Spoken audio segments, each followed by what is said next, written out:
कृष्णाजिनाम्बरौ फलमूलाशिनौ दान्तौ तापसौ ब्रह्मचारिणौ पुत्रौ दशरथस्यैतौ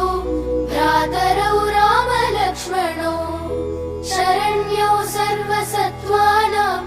श्रेष्ठौ सर्वधनुष्मतां रक्षः कुलनिहन्तारौ त्रायेतान्नो रघूत्तमौ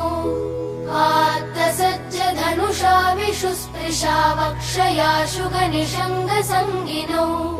रक्षणाय मम राम